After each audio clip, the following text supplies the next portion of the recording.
मामला इलेक्शंस का है। इमरान खान साहब जाहिर है कि तहलील हुई असेंबलियां, कॉन्स्टिट्यूशन में लिखा है 90 दिन में इलेक्शन होने चाहिए, हुकूमत कहती है हमने 7 में इलेक्शन कराने और उसके जितने भी उज़र पेश किए जाएं।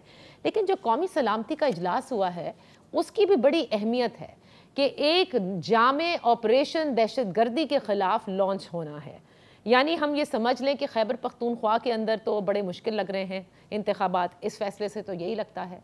और दूसरी जानिब जो आपने कहा ना कि 17 तारीख भी वो दिन है जिसमें वो सिक्योरिटी का प्लान जो है वो भी देना है। ये सब आपको लगता है कि अब सब एक पेज पर हैं, तहरीक इंसाफ एक साइड पर और बाकी सब एक? जी, आप, मेरा ख्याल है आपके सवाल में जवाब मौजूद है कि पूरी रियासत और रियासत के तमाम आज़ा, तमाम ऑर्गन्स वो ये तय कर चुके हैं कि हम इलेक्शन नहीं करवाएंगे। और एक तरफ एक सियासी जमात है जो इलेक्शन मांग रही है, आईन में लिखा हुआ है 90 दिन में इंतखाबात होंगे। और जब ये कहते हैं कि इंतखाबात 1 तारीख को होने चाहिए, बहुत अच्छी बात है।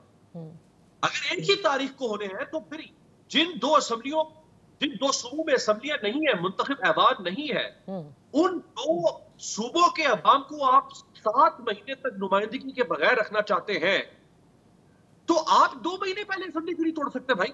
नहीं, लेकिन ये सवाल था ना कि नुमाइंदगी मौजूद थी, वो क्यों तोड़ दी गई, किसके कहने पर तोड़ी गई, ये भी तो एक सवाल बनता है।